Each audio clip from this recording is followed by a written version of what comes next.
budaya, salam kebajikan, salam sejahtera bagi kita semua. Halo sahabat resonansi dan seluruh KBM Pendidikan Kimia Untirta. Selamat datang di podcast terbaru kita yang super seru dan tidak kalah keren dari podcast-podcast yang lain. Nah, podcast ini merupakan salah satu program kerja Departemen Soskominfo Kabinet Resonansi, di mana nantinya setiap bulannya kita akan mengupload podcast-podcast terbaru yang menarik seputar pendidikan kimia dan seputar info-info umum lainnya. Podcast ini bisa teman-teman saksikan di sosial media HMPK, yaitu di Instagram, Facebook, dan YouTube channel @HMPK Untirta. So, untuk teman-teman, jangan lupa nyalakan notifikasi sosial media HMPK-nya ya, supaya tidak tertinggal info-info terbaru dari kita. Nah, untuk pada podcast kali ini, narasumber kita pada podcast kali ini kira-kira siapa nih, Rahma? Nah, kita tuh mengundang dari Ketua Umum HMPK dan Wakil Ketua Umum HMPK, yaitu Kak Baktiar dan Kak Ilham.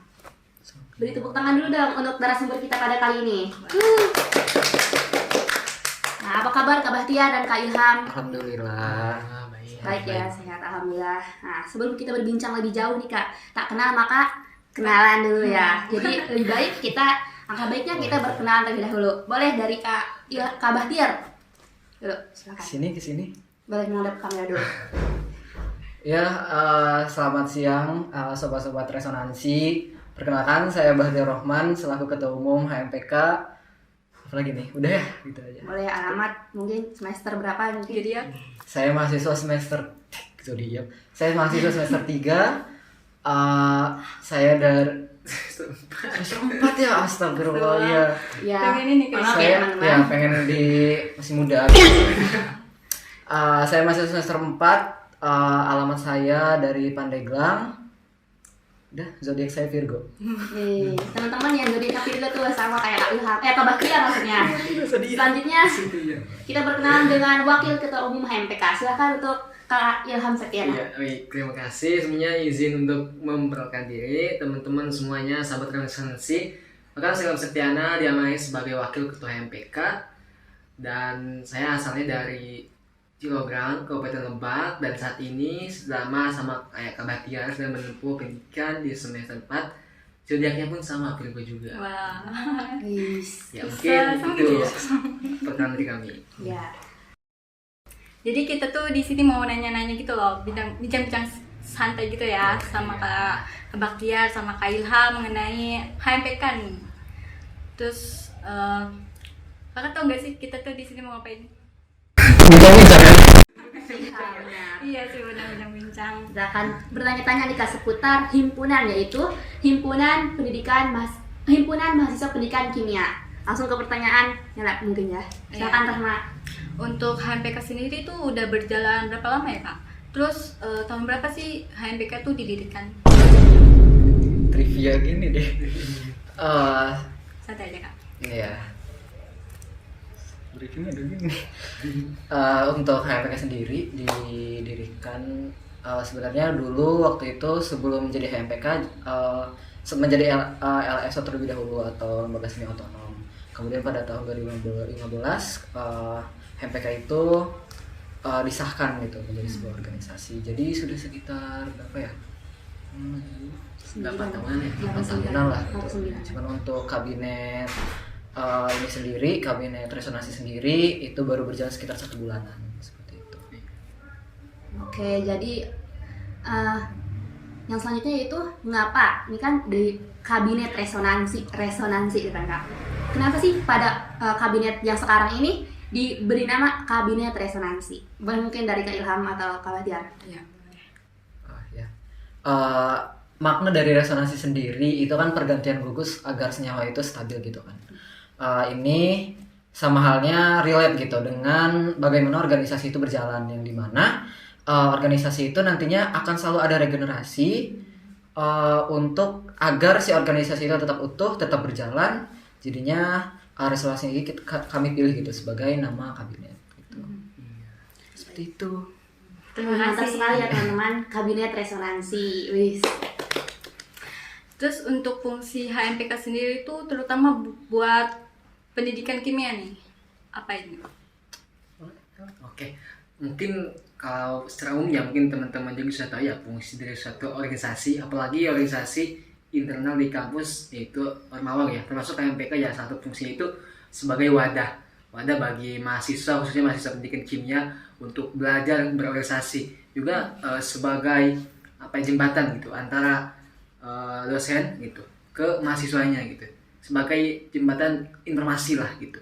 Jadi intinya kita sebagai rumah, sebagai wadah tempat belajar khususnya bagi mahasiswa pendidikan kimia itu sendiri gitu. Itu mungkin secara generalnya atau secara umumnya gitu ya. Nah, selanjutnya nih Kak, di kabinet resonansi pasti ada visi dan misi. Untuk di kabinet ini, visi dan misinya kalau boleh apa nih Kak? Ya, untuk kabinet yang sekarang itu untuk visinya sendiri mengoptimalkan HMPK ini menjadi organisasi yang berkarakter, komunikatif dan juga komprehensif, serta harapannya memiliki SDM yang unggul dengan mengedepankan asas kekeluargaan dan juga profesionalisme. Dengan visinya itu, yang pertama itu menjaga dan memperkuat silaturahmi antar anggota, alumni dan juga warga pendidikan kimia. Selanjutnya menjadikan HMPK sebagai wadah aspirasi dan juga wadah pengembangan diri bagi KBM Pendidikan Kimia untuk memaksimalkan SDM yang ada di pendidikan kimia ini, baik di bidang akademik maupun non akademik. Mungkin tambahin. Iya, selanjutnya juga selain itu ya, karena kan kita harus mengemban tidak dapat perguruan tinggi. Nah, satu visi kami itu ya kita dapat berkontribusi di masyarakat gitu, bermanfaat di masyarakat, salah satunya dengan melaksanakan kegiatan program pengabdian dan bisa menghasilkan sebuah yang namanya desa binaan. Itu salah satu misi kita juga. Wah, luar biasa juga ya visi misi dari Hebat sekali ya. HMPK ini. teman-teman. Terus dari ST sendiri nih, ada nggak sih program utama yang mau dijalankan pada periode tahun ini? Ya, untuk program sendiri, untuk kabinet ini kemarin disahkan sebanyak 33 program. Hanya saja untuk program utamanya mungkin program unggulan mungkin ya. Iya. Kalau program unggulan sendiri ada beberapa yang baru mungkin dari kabinet kami, yaitu yang pertama ada kunjungan industri dan juga ada pelatihan HMPK. Itu mungkin yang paling baru. Dan perlu diketahui ya, ini merupakan terobosan ya di kabinet kita juga, dan mungkin belum ada di kabinet sebelumnya. Mantap sekali ya Kak, ada program baru berarti ya. Nah, untuk kan kita udah membahas tentang seputar HMPK itu sendiri. Nah, kan Kak Ilham dan Kak Bahtiar ada motivasi awal nih untuk Kak Bahtiar dan juga Kak Ilham sehingga mau nih mencalonkan diri dan menjadi bagian penting dari HMPK, yaitu menjadi ketua umum dan wakil ketua umum. Awal mulanya seperti apa itu Kak? Ya, Boleh. boleh. Silakan. Ketemu dulu aja. Iya. Ketemu dulu aja. Sebenarnya nggak ada alasan khusus sih kalau dari saya sendiri. Maksudnya nggak ada alasan khusus kenapa saya mau jadi ketua umum. Selain emang mungkin terlalu nyaman aja gitu di HMPK. Seru gitu kan. juga. Iya, karena terlalu nyaman di HMPK. Kemudian tapi ya saya juga harus sadar gitu, perlu ada yang ditingkatkan, perlu ada yang dioptimalkan gitu kan dari HMPK. Makanya saya mau gitu untuk mau mengembangkan HMPK juga, HMPK di pendidikan jurusan kimia ini. Dan juga saya pernah dapat kata-kata dari pembina saya waktu SMA, jabatan itu jangan dicari, tapi kalau diberi jangan lari katanya. Jadinya itu yang bikin mempertahankan, itu yang saya pegang gitu kata-katanya ketika saya dikasih amanah ya. Insya Allah gitu nanti akan saya pegang sampai akhir kepengurusan. Iya. Luar biasa sekali ya jawabannya gitu. Iya. Silakan untuk Kak Ilham, bagaimana nih Kak? Iya. Motivasi awal Kak Ilham. Kalau motivasi sebenarnya dari awal juga ya, dari awal masuk organisasi dari SMP sampai SMA, emang selalu ada motivasi ingin lebih gitu. Selain mencari pengalaman juga ingin menambah relasi dan juga tentunya ilmu. Karena pada dasarnya apa yang kita dipelajari di organisasi itu tidak akan kita temui di dalam kelas itu. Betul Nah, sekali. dan justru proses pendewasaan itu terjadi ketika saya merasakannya berada di organisasi gitu. Semakin banyak masalah yang kita bisa selesaikan, ternyata itu yang bisa membuat kita semakin dewasa karena kita belajar dari proses itu. Gitu. Dan sebetulnya ketika masuk ke MPK saya merasa kurangnya optimal gitu, kurang optimal ketika jadi pengurus gitu.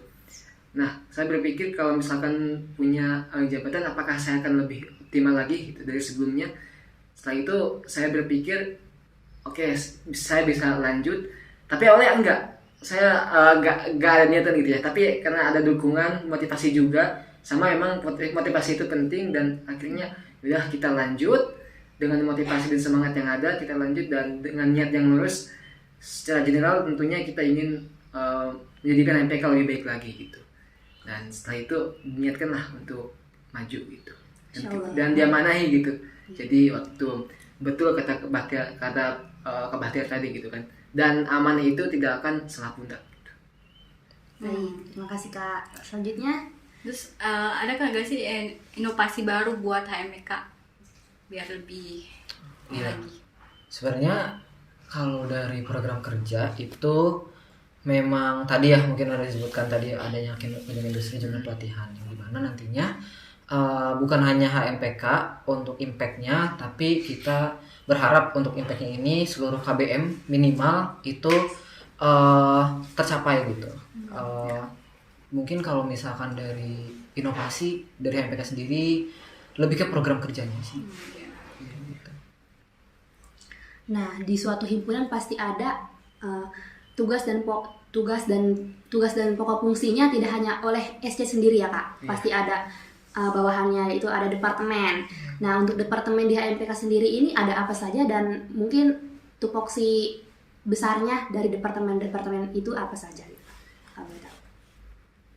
Oke, buat departemen ya kita punya 7 departemen ya. Yang pertama itu ada departemen kaderisasi, mungkin yang organisasi lain kenalnya sebagai SDM gitu kan.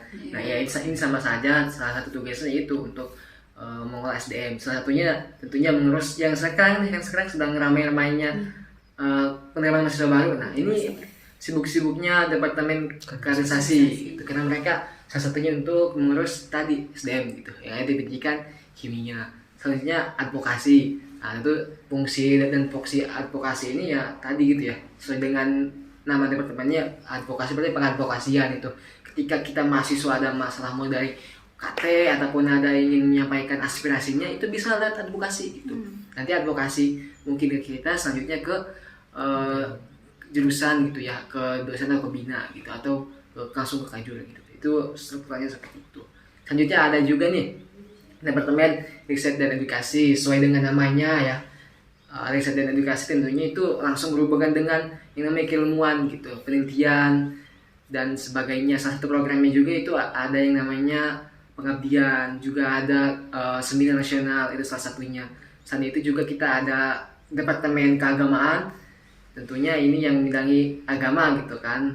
Kemudian selanjutnya ada juga Departemen Sosialinfo, tentunya yang sekarang nih teman-teman sedang lakukan gitu. Sesuai dengan namanya Soskominfo itu tentunya sebagai penyalur informasi juga gitu di media, boleh dibilang sebagai pemain belakang gitu, belakang layar. Iya. Tapi memiliki peran yang sangat penting gitu sebagai wajah HMPK di media sosial. Iya, seperti itu. Kemudian kita juga ada Departemen Kewirausahaan. Nah, ini ya salah satu fungsi atau tugasnya ya tentu itu menjalankan usaha dari HMPK. Salah satunya kita punya program warung kimia. Nah, Warkim. Nah, itu kita bisa ambil yang namanya pendapatan dari program-program kewirausahaan itu gitu. Selanjutnya ada Departemen Minat dan Bakat. Nah, ini merupakan departemen yang menaungi atau menjembatani minat dan bakat mahasiswa pendidikan kimia gitu. Dan salah satu program kerjanya ya tentunya yang bersangkutan dengan minat dan bakat tadi. Ada yang namanya nanti pekan organik yang mungkin tidak akan lama lagi nih kita laksanakan gitu. Itu salah satunya untuk menampung minat bakat dan aspirasi dari mahasiswa sendiri gitu. Nah, itu kan ini 7 departemen dari HMPK. Banyak sekali ya teman-teman, ada 7 departemen, yaitu ada apa? Rahma, advokasi, kaderisasi, Soskominfo, keagamaan, minat dan bakat, riset dan edukasi, dan yang sebenarnya kewirausahaan. Ya. Semoga di HMPK ini departemen-departemennya tetap semangat ya kakak. Harus semangat harus. Di tengah kesibukan kakak nih sebagai anggota sebagai ketua dan wakil, dan juga pastinya kalian pasti sibuk juga untuk tugas laplak ataupun praktikum ya. Betul. Itu gimana sih kalian buat memanajemen waktunya biar semuanya tuh jadi balance? Ya sebenarnya untuk sampai saat ini belum ada sih gitu program-program yang bentrok dengan akademik ataupun program-program yang antara akademik maupun dengan yang pertemuan-pertemuan di luar dari organisasi itu. Hanya saja jika nantinya memang ada manajemen waktunya, sebenarnya yang perlu dipegang itu lihat prioritas sih. Jadi dilihat ke prioritasnya lebih mana yang memang harus segera dikerjakan. Jika nantinya itu berarti itu yang harus dikerjakan pertama gitu. Prioritas Utama ya. ya. Kalau dari Kak yang sendiri mungkin manajemen waktunya apakah sama dengan Kak Bahtiar atau Berbeda. ada lebih Iya. gimana gitu? Ya, jadi manajemen waktu itu sangat penting sekali gitu ya. Iya. Bahkan salah satu akhir kita bisa menjadi seorang manajemen waktu yang baik itu yaitu kita harus menjadi orang yang sibuk, salah satunya dengan masuk organisasi gitu. Dengan masuk organisasi kita bisa mengatur tuh bagaimana caranya mengatur waktu antara organisasi dan waktu kuliah. Saya sepakat dengan kata Kak Bahtiar tadi, kita jangan sandingkan organisasi dengan alasan bisa mengganggu akademik gitu. Iya benar. Itu sebenarnya kita masih bisa balance, masih bisa berjalan beriringan karena kita menempatkan organisasi itu mungkin boleh bilang tidak akan mengganggu waktu akademik. Kita sebagai mahasiswa tentunya kita mengedepankan perkuliahan dulu gitu kan. Iya, akademik. Dan kita pun sebagai organisator yang mengurus di organisasi, kita tahu gitu bahwa ketika ada rapat jangan sampai rapat kita itu bentrok sama waktu kuliah gitu. Nah itu kita disesuaikan waktunya. Itu salah satu mungkin trik bagaimana antara kuliah dan organisasi itu bisa balance gitu. Dan semakin sibuk kita nih, maka tidak akan terbuang waktu yang sia-sia gitu. Semuanya insya Allah baik dan bermanfaat tentunya. Ya malah ya Kak, kalau misalkan ada waktu longgar itu atau senggang, kalau kita tidak diisi dengan kegiatan yang bermanfaat, maka akan melayang-layangkan waktu gitu ya Kak. Bahwa itu scroll sosial media sampai berwaktu-waktu. Jadi mending mengisi waktu kita dengan kegiatan yang bermanfaat ya Kak. Ya kalau misalkan nih sibuk di organisasi kemudian kuliah, terus ada waktu sedikit tapi ada tugas yang belum, nah itu waktu itu bisa digunakan buat tugas gitu. Jadi memang betul-betul tidak ada waktu yang terbuang sia-sia. Iya. Jadi kata-kata waktu adalah emas dan waktu adalah uang itu sangat benar sekali ya Betul Kak. sekali. Iya. Nah, dikala kesibukan di HMPK dan juga tugas-tugas, pasti sebagai seorang manusia nih kita pasti ada rasa malas gitu ya. Oh iya, betul, malas. betul. Malas ketika banyak banget nih tugas gitu. Udah di himpunan, udah di tugas kuliah gitu ya. Gimana nih metode, mungkin Kak Ilham sama Kak Bahtiar punya metode tersendiri. Malas nih gimana ya supaya membangkitkan atau mengesampingkan rasa malas itu. Ya sebenarnya untuk pertanyaan ini relate banget ya Iya. buat mahasiswa jurusan pendidikan kimia yang mana yang paling terasa itu di laporan praktikum gitu kan ya. Memang mungkin tips dan triknya yang memang perlu kita terapkan salah satunya termasuk saya juga gitu ya, karena memang saya pun masih belum sepenuhnya orang yang selalu on time gitu. Mungkin yang harus dipegang itu penyesalan itu adanya di akhir gitu. Karena memang ketika kita tunda tugas dan kita mengerjakannya mungkin ketika di mepet-mepet deadline, pasti tuh ada aja gitu di ini, meskipun kita pasti kan ngerjain sambil ngeluh gitu kan, ataupun pasti ada tuh penyesalan gitu kayak kenapa ya saya gak ngerjainnya di awal gitu kan. Nah penyesalan yang selalu timbul yang over and over again yang akhirnya bisa kita manfaatin buat jadi motivasi buat kita pegang nantinya. Oh iya ya, kalau misalkan saya ngerjain lebih awal, mungkin sekarang saya lagi nyantai gitu. Jadi itu bisa dipegang. Mungkin kalau dari saya sendiri sih karena belajar dari pengalaman juga dan masih perlu diterapkan gitu. Jadi itu aja sih yang perlu diingat, karena penyesalan itu adanya di akhir gitu. Iya benar-benar. Untuk kalian sendiri gimana nih cara melawan rasa malas? Sama kalau saya pribadi ya, cara melawan rasa malas itu ialah kita harus punya prinsip dan motivasi, dan kita harus punya tujuan. Bahwa tujuan kita ingin sukses kan tentunya kan, ingin sukses, dan tentunya ada orang-orang yang menunggu kita di sana, menunggu kita sukses. Dan setelah keluar dari kampus itu tentunya kita tidak tinggal diam, kita harus bisa mengabdi pada masyarakat. Nah, kalau misalkan kita di kampusnya malas, bagaimana ketika kita terjun di masyarakat? Nah, itu salah satunya. Jadi jangan malas. Kenapa? Karena kalau di masa mudanya malas, apalagi masa tua gitu kan. Kita tuh manusia tuh punya masa yang emas itu ya di masa muda ini gitu. Kalau misalkan masa mudanya digunakan untuk malas-malasan, apalagi masa tuanya gitu kan, udah mati sakit ini sakit itu gitu kan, kalau tua tuh bisa gitu. Makanya dari muda diusahakan tuh kalau ada kesempatan manfaatkan, karena kesempatan itu tidak datang 2 kali, tapi kesempatan akan datang kepada mereka yang selalu mencoba gitu. Jadi jangan pernah malas, manfaatkan waktu sebaik-baik mungkin, dan waktu yang kita lewati sekarang ini tidak akan bisa diulang di waktu selanjutnya gitu. Intinya itu selalu ada motivasi dan tentunya selalu ada pengingat gitu. Tadi pengingatnya bahwa waktu yang sekarang itu tidak akan terulang lagi di masa waktu yang kedepannya gitu. Iya, motivasi emang bener-bener penting banget sih Iya, buat kita. Jadi kita biar semangat gitu belajarnya.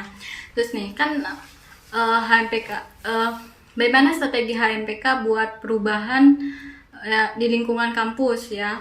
Kan juga ada peraturan pemerintah yang tentang pendidikan sering berubah juga ya. Atau peraturan universitas, fakultas dan jurusan juga sering berubah, itu bagaimana ya? Strategi untuk Iya. menghadapi gitu tantangan yang dimana perubahan-perubahan ini yang sering berganti gitu Kak. Sebenarnya kalau misalkan ini memang sebuah tantangan gitu untuk sebuah organisasi, baik organisasi mau di internal kampus ataupun di luar kampus pun sama gitu. Bakal ada perubahan-perubahan yang nantinya jadi tantangan. Ya caranya beradaptasi gitu. Adapt is the only way to success gitu. Adapt is the only way to survive, yang dimana memang kita harus gitu. Adaptasi itu suatu keharusan gitu.